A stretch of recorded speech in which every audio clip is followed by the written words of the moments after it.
Olá, vamos lá para nossa aula de comportamento operante e seus reforçadores, né? Me chamo Luiz Souza, sou mestre em psicologia e psicólogo também clínico, ok? Então vamos lá.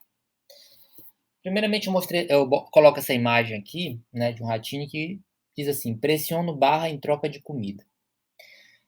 Então aqui mostra, né, na figura do rato que ele está sensível às consequências do comportamento dele. Certo? E isso reflete condicionamento operante. Ou seja, comportamento operante é esse comportamento que é controlado pelas suas consequências. A gente vai ver mais para frente, tá ok? Então, aqui o ratinho, ele pressiona a barra, né, se ele tiver um reforço positivo, que no caso é a comida, ok? Então, o que é um comportamento operante? É um comportamento voluntário, controlado pelas suas consequências, é aprendido. Não existe comportamento operante inato, ok? Importante é compreender o SD, o estímulo discriminativo, né? A resposta e o estímulo consequente. Bom, então perguntas podem ser feitas como: quem é o sujeito? O que ele faz, né? No caso é a resposta. Em que situação ele faz isso, né?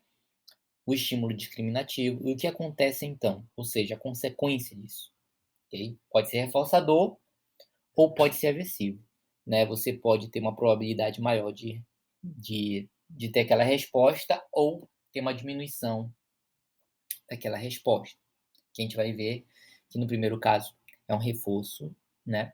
No segundo, uma punição ou um caso de extinção. Tá ok? Então a ênfase da análise do comportamento não é o ambiente, gente, mas sim a compreensão do comportamento dentro de um contexto, tá? Então a gente sempre vai ver em termos de contingência, em termos de contexto ou comportamento, tá ok?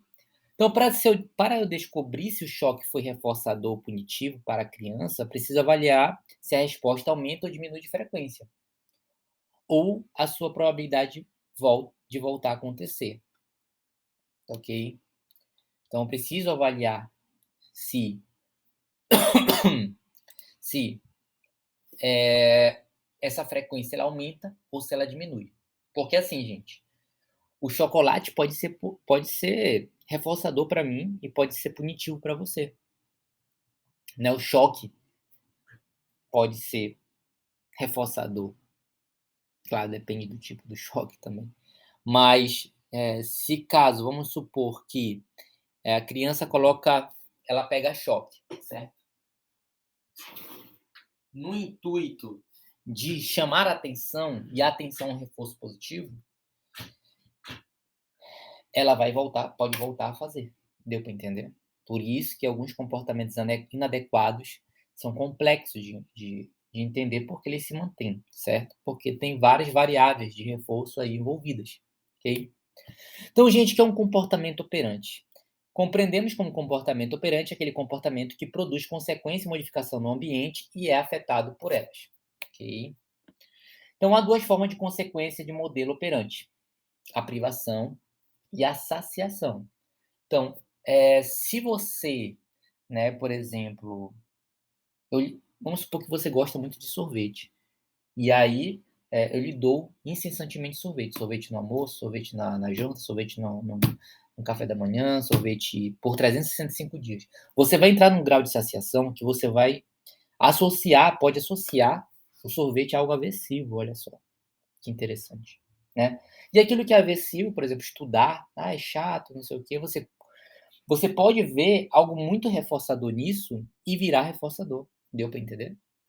Então, reforço, o que é aversivo é muito complexo e vai depender de algumas variáveis, tá? E a gente vai entender hoje um pouquinho sobre o que é o reforço positivo, a extinção, pelo menos, tá? E o que é punição também, beleza? Então vamos lá, gente. Com isso, podemos compreender que o nosso comportamento é motivado em boa parte por uma espera de uma recompensa ou pelo medo de uma situação aversiva. Olha como é interessante. Então, o nosso comportamento, ele depende de duas variáveis. A espera de uma recompensa, isso é totalmente dopamina, né? A gente se move por uma recompensa, né? Por uma predição de recompensa ou por um medo. Ou por não enfrentar aquilo, né? Ou por não você estar numa situação aversiva, você querer fugir disso ou esquivar disso. Beleza? Então, vamos lá. Com isso, nós somos sensíveis às consequências de nossos comportamentos. Então, o comportamento reflexo, que eu já falei para vocês, tem relação direta com a aptidão das espécies.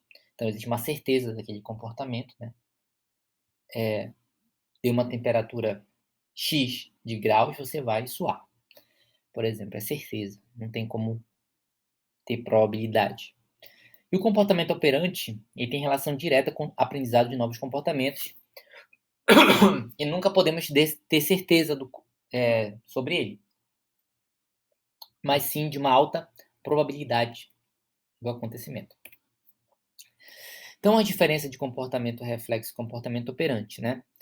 O comportamento reflexo tem relação direta com a aptidão das espécies, o ambiente altera o organismo, um estímulo elicia uma resposta, né? Nós temos a contingência SR, ok? E no comportamento operante, nós temos relação direta com o aprendizado de novos comportamentos, né? O organismo produz mudanças no ambiente e o organismo provavelmente emite uma resposta. Tá? Então, existe aí a contingência RC, ou seja, toda resposta tem uma consequência, ok? É importante vocês entenderem que o comportamento operante e tem relação com consequência. Todo o seu comportamento tem uma consequência. Ou seja, olha aqui, né, os tipos de comportamento. Se um comportamento voltar a acontecer, ele é reforçador. Se um comportamento deixar de acontecer, ele é punitivo. Beleza? Então vamos continuar.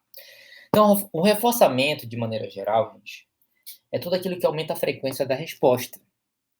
Se for positivo, ao aumento na resposta pela soma de um estímulo discriminativo. Okay? Se ele for negativo, há um aumento da resposta através da retirada, fuga ou evitação esquiva de um estímulo aversivo. Deu para entender isso, gente? Então, vocês têm que entender que negativo não necessariamente é algo ruim, né? É algo que tem relação com retirada, e positivo tem relação com soma, tá? Então, o estímulo discriminativo que antes era apresentado não é mais. Aqui a gente está falando de um caso de extinção dessa resposta, tá? Então, esse estímulo reforçador, ele deixa de ser apresentado, é suspenso, então a gente entra no quadro de extinção. E o que é punição? Praticamente o contrário do reforçamento. A punição é a diminuição da frequência da resposta, pode ser positiva, ou seja, através da soma de um estímulo aversivo, né? Existe essa diminuição da resposta, ou negativa através da retirada do estímulo discriminativo ou reforçador, desculpa, do estímulo reforçador em potencial, tá ok? Então nós temos um exemplo de reforçamento positivo. Cada vez que Cláudio limpa o jardim do seu Afonso, este lhe dá R$ 30. Cláudio continua limpando o jardim, ok? Então vamos supor que o estímulo discriminativo é limpar o jardim do seu Afonso. Então ele é a resposta, ele limpa e como consequência ele ganha R$ 30. Isso podemos dizer que é um reforço positivo porque há um acréscimo de estímulo reforçador, né? Que no caso é o dinheiro. Observação: aquilo que é reforço para uma pessoa pode não ser para outra, tá? Então é importante a gente entender isso. É preferível você buscar reforços naturais, beleza? E o reforço deveria ser apresentado imediatamente para ter um efeito mais rápido. Então é muito importante a gente entender que se você quer criar um novo comportamento, você precisa criar também como se fosse um reforço imediato daquele comportamento, né? Quanto mais rápido for esse reforço, né? Por exemplo, quando eu estou atendendo na clínica, eu prefiro receber depois do meu atendimento. Tem muitos pacientes que gostam de pagar antes. Eu me sinto muito incomodado com isso. E existe uma compreensão para isso, né? É exatamente essa. Porque é importante você atrelar o seu esforço a uma recompensa, ou a sua recompensa a um esforço, tá? Então, para isso, você precisa aí entender que quanto mais rápido for esse reforço, né, logo após essa resposta, né, esse estímulo reforçador, essa consequência reforçadora, mais, né, mais rápido, vamos dizer assim, você pode adquirir um novo comportamento, ou então permanecer com um determinado comportamento, ok?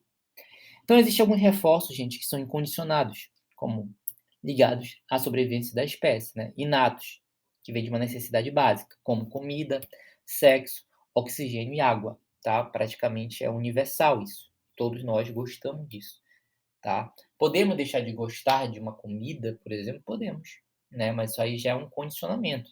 Podemos deixar de gostar do sexo? Sim, mas isso aí também é um condicionamento, ok? Vai depender da sua ontogênese aí para você deixar de gostar dessas coisas que são incondicionadas.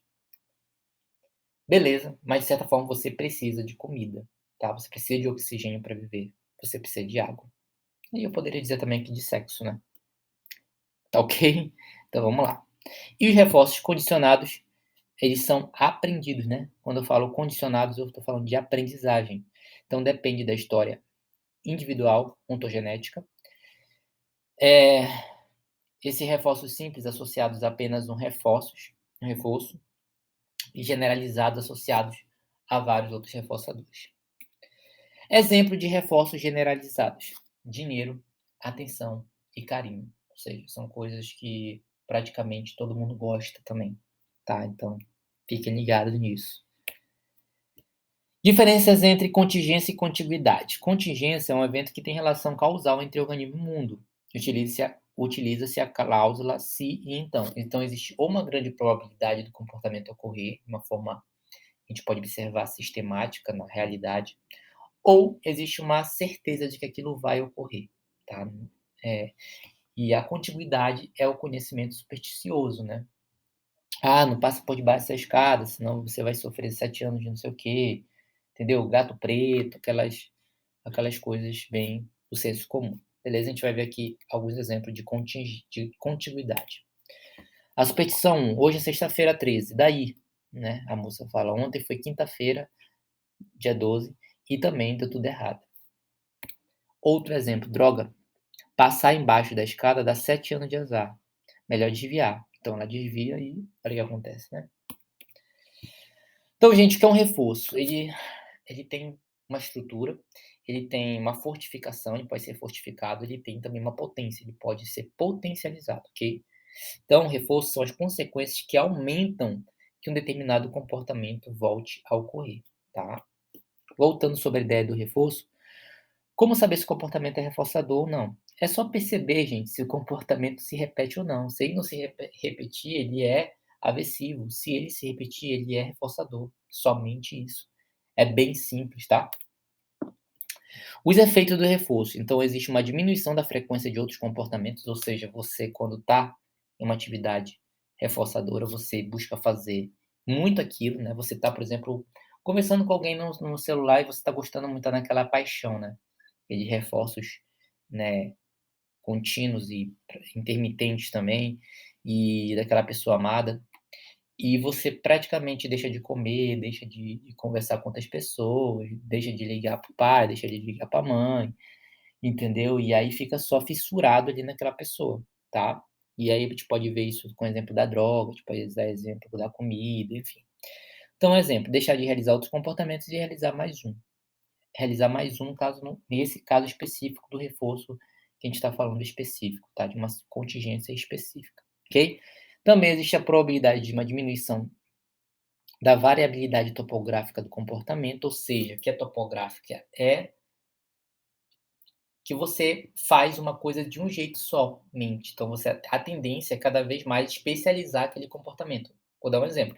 O nadador sempre vai tentar dar a abraçada dele da mesma maneira, tá? Ou seja, né, o nadador ou jogador de futebol, ele vai fazer aquilo cada vez mais repetidamente, aquele comportamento que ele vê que é reforçador, que ele vê que ele está conseguindo efeitos desejáveis, ok? Então existe uma diminuição da frequência de outros comportamentos, né? Por exemplo, o ratinho que vai pressionar a barra, ele só pressiona a barra e ele diminui muitos outros comportamentos de limpeza, de pular, de se coçar, de farejar. Então ele tem uma predominância de pressionar a barra, porque ele vê que o reforço está sendo imediato, né? E ele vê que o reforço é muito potente, no caso, a comida. E também é universal, é incondicionado, tá? Então existe também uma diminuição da variabilidade topográfica do comportamento que eu já falei para vocês, tá? Que no caso a pessoa vai criando meio que um ritual aí de comportamento cada vez maior. E o que significa extinção de resposta, gente? Extinção, como a própria palavra busca, né? É extinguir mesmo. Por exemplo, os dinossauros não foram extintos, né? Ou seja, não existe mais. Entende? A tendência da extinção é essa, mas não necessariamente que vai realmente extinguir um comportamento. A gente viu lá em recuperação espontânea que não existe ex-viciado, né? Existe um viciado sob controle. Então, todo comportamento que nós temos pode voltar a ocorrer, ok? Um exemplo, o professor João resolveu não mais dar presença a dia. Antes até dava. Quando ela chegasse atrasada às aulas. Ela não tem mais chegado. Qual é a consequência? Ela não tem mais chegado atrasado nas aulas porque ele resolveu não dar mais presença. Então, esse comportamento de chegar atrasado foi extinto. Foi, né? Por quê? Por causa dessa falta desse estímulo reforçador, essa suspensão do estímulo de reforçador de dar presença. Deu para entender? Antes ele dava, ou seja, existia uma história de reforçamento anterior e depois ele parou de dar. Ok? Então, o que é extinção operante? Quando o comportamento retorna a nível operante após a suspensão. Então, ele volta, né, naquele patamar inicial anterior. Observação: eu só posso falar de extinção operante se eu tiver uma história anterior de reforçamento positivo. No caso aqui da aluna, Bia, eu nem conheço, tá? Isso aqui é um caso aleatório aí. Não é minha aluna, nada do tipo, então não tô cometendo nada, tô falando nada de alguém específico, tá? Então, esse caso dessa aluna aqui tinha uma história anterior de reforço e ele foi suspenso esse reforço, entende? Após a suspensão, tá vendo aqui? Suspensão. Então, extinção operante, em outras palavras, também é a diminuição da frequência do comportamento até seu nível operante após a suspensão da consequência reforçadora, tá? Então, esse é o termo mais interessante para a gente entender aí. Qual é o efeito característico da extinção? No início, pode haver um aumento da resposta, né? Por exemplo, vamos supor que você tem uma criança, isso é muito visível isso. Então, você não dá aquilo que a criança quer, né? Que você está vendo que é inadequado. O que ela vai fazer? Ela vai chorar, ela vai espernear, ela vai fazer um monte de coisa. Mas após, se você manter esse comportamento, né? De não responder, de não dar reforço de atenção, de nada para aquela criança, em algum momento ela vai ter que parar de chorar, porque ela vai entender que essa birra, né, de conseguir as coisas não vai ter um reforço, tá? Então, no caso aqui, a criança quer um sorvete, ela tem um comportamento de chorar, de fazer birra. Então, esse comportamento ele é extinto justamente porque você não dá logo aquilo que ela quer, tá? Então, ele vai sendo extinto. É importante você mesclar com um reforçador adequado. Por exemplo, você pode falar para essa criança, para ela, eu faço isso com a minha filha, inclusive, né? Se ela quer uma coisa, fala assim: "Não, por favor, papai, eu quero isso, isso, isso", entende? Sem birra, eu falo sem choro, tá? E aí você vai ter que ter paciência mais para educar uma criança, né? E nós mesmos temos que ter muita paciência. Vamos lá, então, observação. Se o comportamento de extinção for mantido, a resposta de birra no começo será aumentada no começo, porém, em alguns momentos, essa resposta será diminuída com o tempo. Olha só, porém, é importante que, ao mesmo tempo que você busca extinguir o comportamento de birra ou o comportamento inadequado, você, ao mesmo tempo, reforça o comportamento adequado, pedir com educação, que foi o que eu falei. Ok? Então, toda vez que quando a criança pede com educação, ela tem aquilo que ela quer. E aí você vai aqui modelando esse comportamento adequado. Beleza? É, bem tranquilo, né? Bem simples, né, gente? Fatores que determinam a resistência à extinção. Então, o que atrapalha a extinção? Olha só, número de reforços anteriores, o custo da resposta e os esquemas de reforçamento contínuo e intermitente. Então, se o comportamento aí, se você tiver vamos supor que a criança faz birra, aí uma vez você ignora, outra vez você reforça. Isso vai criar uma resistência muito grande, gente, da extinção, tá? Então, se tiver muito número de reforços anteriores também muito grande, isso também vai atrapalhar, tá, gente? Efeito da extinção. Então, o aumento da frequência logo de início, tá? Depois, o aumento da variabilidade da topografia, então a forma como isso vai se apresentar. Vamos supor que você está com um controle remoto, né? Esse controle remoto está com defeito. Começou a ter um defeito qualquer ali, misterioso nesse controle.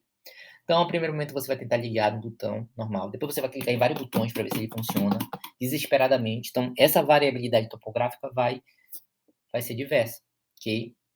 E outro ponto também, iniciações de respostas negativas, emocionais, aliás, tá? Como raiva, frustração, ansiedade, irritação. Então, exemplo de extinção: o controle remoto que não funciona mais, o elevador que parou de funcionar e o término de relacionamento. É muito comum que, quando a gente termina um relacionamento, se a pessoa tiver uma paixão muito grande, ela volte buscar falar com você de uma forma muito grande, né, assim, variada também. Procurar no WhatsApp, vai procurar no Facebook, vai procurar no Instagram, vai procurar no e-mail, você vai bloqueando e ela vai procurando, procurando, vai ter um momento que ela vai parar, que ela vai ver que realmente não tem aquele reforço, né. Isso se ela não for um psicopata, alguma coisa do tipo. Então vamos lá, gente. A modelagem é um procedimento o que é modelagem, gente? O que é modelagem? Tá, a gente vai entrar em outro tópico agora. Ela se utiliza do reforçamento diferencial, que é um outro tópico da ementa de vocês, ok? Então modelagem é um procedimento de reforçamento diferencial de aproximações sucessivas de um comportamento-alvo. Tá? O resultado final desse procedimento é a busca de um novo comportamento. Então, é aquilo que é a própria educação, né, gente? Você vai buscar educar, seja na clínica, seja na escola, seja em qualquer lugar. Modelagem é algo que é fundamental, tá? Por isso é importante vocês prestarem atenção aqui. Então, construída a partir de combinações de topografia de respostas já presentes no repertório comportamental do organismo, o modo como essas combinações se dão é determinado pelas contingências de reforçamento e pelas extinções que sucessivamente resultam no comportamento-alvo. Ou seja, a modelagem é um dos modos pelos quais novos comportamentos passam a fazer parte do repertório comportamental dos indivíduos. Exemplo: ensina a criança a falar papai e mamãe. Reforça quando a criança fala perto do comportamento desejado e ignora quando não fala o comportamento desejado. Então você vai modelando. Então aquilo que você quer, aquilo meio que estou repetindo, né, diversas vezes. Aquilo que você quer como comportamento adequado, a pessoa chegou perto disso, você reforça. A pessoa chegou perto disso, você reforça. A pessoa chegou no que você quer, você reforça, reforça, reforça. E aquilo que não chegou naquele comportamento, você nem pune, nem briga, não faz nada. Você apenas ignora e reforça apenas aquilo que é adequado. Deu para entender? Então, reforçamento diferencial, isso aqui é muito importante também em casos de autismo, né, gente? O ABA, ele faz muito isso, né? Esses tipos de intervenção. Na verdade, a comportamental e também a TCC, posso arriscar, fazem isso. A TCC de modo indireto, a comportamental de modo bem direto, né? Esse esquema de reforçamento diferencial. O reforçamento diferencial, o que é? Consiste em reforçar alguma resposta que obedece a algum critério e em não reforçar aquelas que não atendem a tal critério. Então, é exatamente isso, é fazer o reforçamento positivo, aquilo que eu já ensinei para vocês, daquilo que é adequado, e fazer a extinção operante e até respondente, vamos dizer assim, daquilo que é inadequado, gente, tá? Então, você não vai reforçar uma crise, você tem que reforçar aquilo que é positivo no paciente, seja os seus comportamentos, seja a sua autoestima, seja a pessoa do paciente, então, entende? Então você tem que reforçar aquilo que é positivo, aquilo que o paciente tem de adequado e tem que meio que extinguir aquilo que é inadequado, né? Isso é um processo, ok? Usamos na modelagem basicamente o reforçamento diferencial, reforçar alguma resposta e extinguir outras similares. E as aproximações sucessivas, exigir gradualmente resposta mais próxima do comportamento-alvo para ensinar um novo comportamento. Qual é a diferença, então, da modelagem para modelação? É muito simples o que é modelação. Modelagem, eu falei que é reforçamento diferencial, reforçamento positivo e extinção operante, beleza? Modelação é apenas um modelo, gente, tá? Você falando para o seu filho não pegue no celular e você pegar no celular, você está sendo um modelo de que ele tem que pegar no celular. Não adianta você falar: "Ó, não pegue no celular", e você pega. "Ó, não coma batata frita", e você come. "Não coma não sei o que fast food", e você come. Entende? Você tem que ser um exemplo. Então, o exemplo ensina mais do que as palavras, ok? Então é importante que vocês tenham isso como base, tá, gente? Então, além da modelagem, outro procedimento que é muito utilizado para propiciar a aprendizagem de um novo comportamento é chamado de modelação. Na modelação, como vimos, os comportamentos são gradualmente selecionados pelas consequências. Já na modelação, ou aprendizagem por observação de modelos, olha só, a aprendizagem aqui já é observação, gente, tá? O comportamento de organismo tem a sua probabilidade alterada em decorrência da observação do comportamento de outro organismo e da consequência que este produz, tá? Então, agora mudando totalmente de assunto, vamos falar agora sobre reforçamento negativo. Já entenderam, né, que modelagem é um tipo de reforçamento diferencial, que você vai reforçar aquilo que é adequado e extinguir aquilo que não é adequado. Na modelação, você vai ser um modelo, né, o terapeuta tem que ser um modelo dessa transformação que você deseja, né, desse comportamento que você deseja, tá ok? Sobre reforçamento negativo, né, eu deixei isso aqui para o final, porque é um pouco complexo, tem muitas dúvidas e as pessoas confundem muito, mas eu vou tentar simplificar. Na fuga, tá, existem 2 tipos de comportamento de reforçamento negativo: a fuga e a esquiva. Calma lá que eu vou explicar. Fuga é quando você foge de um estímulo aversivo. O estímulo aversivo já está presente e você foge naquela situação. Por exemplo, o aversivo já está presente e há uma busca por retirar esse estímulo que está presente já no momento, tá? A broca lá do o aparelhinho é você estar no dentista e a broca você se distanciar da broca, você gritar, você não empurrar o braço do dentista, isso é uma fuga, tá. Se você não vai ao dentista, você está se esquivando, mas isso aí eu vou explicar com mais calma. Vou dar outro exemplo aqui de fuga, tá. Na hora de dormir, ao ser ferrado por carapanãs, Diogo usa repelente de inseto e deixa de ser ferrado. Então, o estímulo discriminativo é ferradas, picadas de carapanã, resposta, usar repelente, e a consequência, parar de ser ferrado. Então, o repelente é uma resposta de fuga para durante, ou seja, você já está sendo picada de ferrada ali, você vai usa o repelente. Outra coisa, está no sol, você usa um óculos de sol, não por estética, você usa o óculos de sol para não entrar em contato com excesso de sol. Isso é um exemplo de fuga. Tá? Então você já tá na presença do estímulo aversivo, você busca fazer alguma coisa ali para não entrar em contato com isso, no momento presente do estímulo aversivo, tá? No momento presente do estímulo aversivo. Ok, vamos lá. Já a esquiva, gente, é a busca de não entrar em contato com o estímulo aversivo de uma forma prévia, ou seja, você não vai numa apresentação porque você acha que todos vão rir de você. Deu para entender? Você nem foi na apresentação. Agora a fuga seria você estar apresentando e começar a ter pensamentos negativos e querer realmente, literalmente fugir do local. Agora você nem ir para aquele local é uma esquiva. Isso pode ser reforçado através de seus próprios pensamentos, gente. Isso aí eu já estaria falando de TCC, mas isso aí já não é no momento aqui, tá? Mas, como eu trabalho com a TCC, é importante falar sobre isso. Vamos supor que você está aí seu professor marcou aí para você apresentar. E aí você vem vários pensamentos, você não é capaz, ó, na quinta série riram de você, ó, sua mãe falou que você não fala bem, e aquilo outro, você enche a sua cabeça de pensamentos disfuncionais, e você fica bom em se esquivar, fica bom em acreditar que você não é capaz, e você nem sabe se você não é capaz, porque você realmente, literalmente se esquiva. Então, a base de todos os transtornos, gente, está na esquiva. O não enfrentamento é muito negativo. Então, o reforçamento não necessariamente ele é positivo, né? Literalmente, nesse caso, esse reforçamento negativo, ele pode estar aí, você está reforçando comportamentos inadequados. certo? E a esquiva é um dos exemplos aí, a base, né, de todos, causal de todos os transtornos, vamos dizer assim, tá? Pela análise do comportamento. E também pela TCC, tá? A gente compreende também assim. Um exemplo de esquiva: sempre que vai ao supermercado, Fernando vai de máscara para evitar ser contaminado pelo coronavírus. Ou seja, o estímulo aversivo, né, poderia estar ali no supermercado, então para se proteger ele usa máscara, para não entrar em contato com o estímulo aversivo, que no caso é evitar a Covid. Então, qual é o estímulo discriminativo? Possibilidade de ser contaminado pelo coronavírus. Resposta: usa máscara.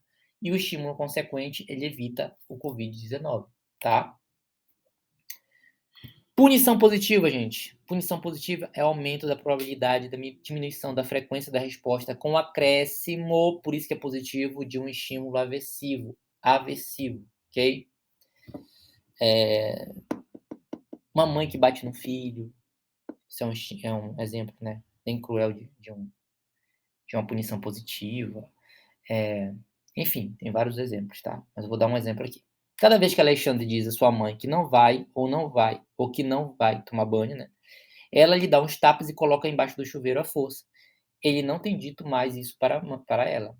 Ou seja, ele dizia para a mãe assim: não vou, não vou pro banheiro. E ela pegava ele à força e dava tapa nele. Qual o estímulo discriminativo? Né? Estímulo discriminativo é que mandar tomar banho, né? E a resposta diz que não vai. E aí a consequência, a mãe bate e obriga a tomar banho. Então ele entende que se ele responder para a mãe, ele vai levar uma surra, né? Então ele logo pode ser que ele não volte a fazer esse comportamento, mas pode ser que ele volte para chamar atenção. Aí vai depender muito do contexto, deu para entender, gente? O que é a punição negativa? É similar à ideia de um castigo, tirar aquilo que o outro gosta de fazer. É a retirada de um reforço em potencial. Vamos supor que você sempre ganhava uma mesada e seu pai e sua mãe, por causa que você, sei lá, namorou escondido, você vai perder essa mesada. E aí isso é um reforço, isso é uma punição negativa, porque existe uma retirada de um estímulo reforçador. Ou a mãe ou o pai tiram, sei lá, o videogame da criança. Isso pode ser compreendido para diversos outros casos, tá, gente? Então existe um aumento eh, da probabilidade da diminuição da frequência do comportamento, ok? Um exemplo de punição negativa: a mãe de Adriana age diferente com ela. Cada vez que ela diz que não vai ou não quer tomar banho, sua mãe a impede de ver seu desenho preferido naquela noite. Ou seja, o desenho preferido era um reforço positivo. Foi retirado para com que ela parasse de ter esse comportamento de dizer que não vai tomar banho. Deu para entender? A Adriana tem parado de dizer essas coisas na hora do banho. Então, a mãe manda tomar banho, a resposta diz que não vai e a mãe proíbe de ver o desenho. É a consequência. E aí, obviamente, ela vai buscar tomar banho, né, para ver o desenho, tá? Nesse caso, nesse contexto aqui. Qual a diferença, então, entre punição, negativa e extinção? Existem muitas confusões em relação a isso, mas eu quero que vocês coloquem na cabeça de vocês uma coisa, tá? Punição negativa é tirar qualquer reforçador, tá? Qualquer reforçador. A extinção tira um reforçador que tem uma história de manutenção. Então, vamos dizer que você tem ali uma história de ficar mexendo no controle remoto e do nada você não tem mais a resposta do controle remoto. E você fica desesperado. E aí, ou você joga fora esse controle, e aí esse comportamento vai parar de existir. Ou vai tender a diminuir, provavelmente vai tender a diminuir, porque você vai ver que não funciona aquele seu comportamento. Você vai ver que não é benéfico ter esse comportamento de ficar mexendo no controle e ele não funcionando. Ou a mesma coisa o elevador, você fica clicando lá, se é um caso de extinção, entendeu? E você não está recebendo mais o reforço do elevador parar. Então, em algum momento, você vai parar de ficar clicando. Você vai passar o dia todo, 365 dias, né, do ano ali, clicando no elevador, esperando um milagre, tendo um comportamento supersticioso. A não ser que você desenvolva realmente um comportamento supersticioso, que talvez no ano que vem, se você permanecer ali, clicando no elevador, você vai ser reforçado, entende?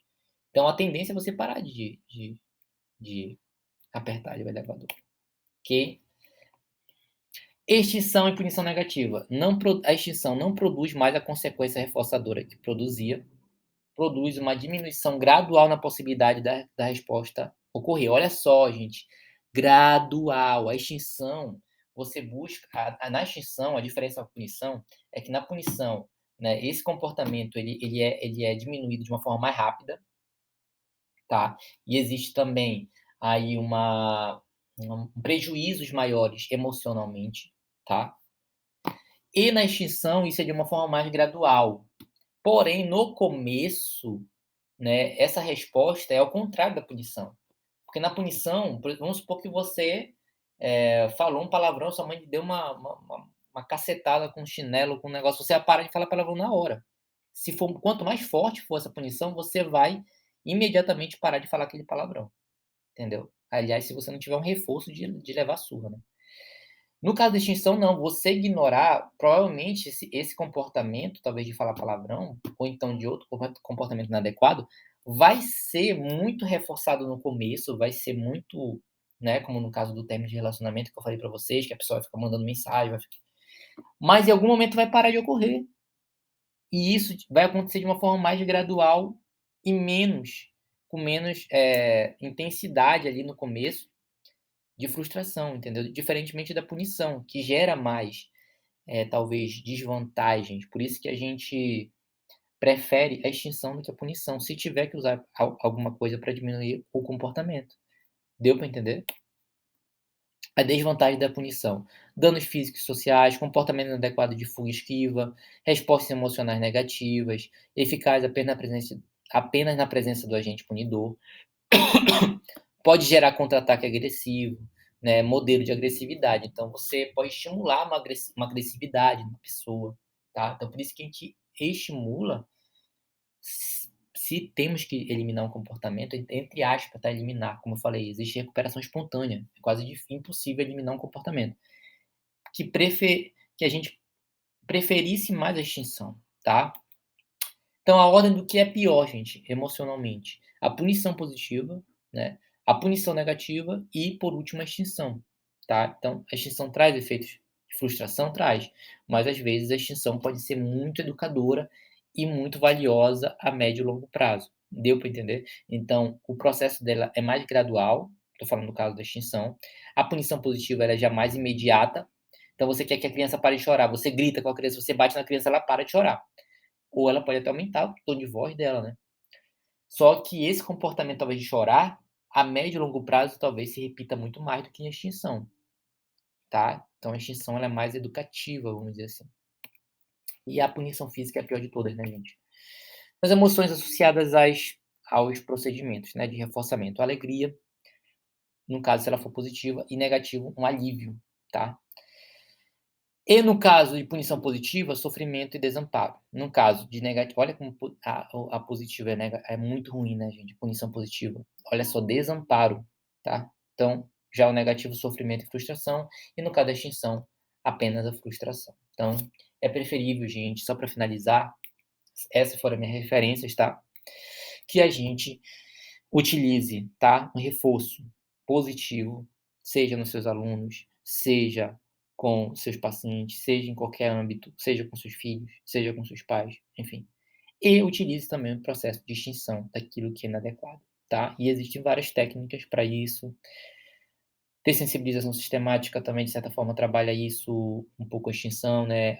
O condicionamento trabalha a questão da extinção. E o reforçamento positivo também a gente pode utilizar várias técnicas, né? Não só os elogios, não só salário, não só atenção, mas várias outras coisas que vai depender muito da abordagem.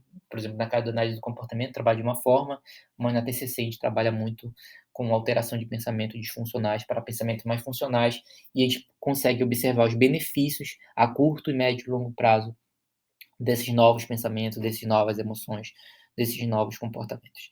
Tá, gente? Então espero que tenha ficado claro sobre comportamento operante, e a gente se vê na próxima, ok?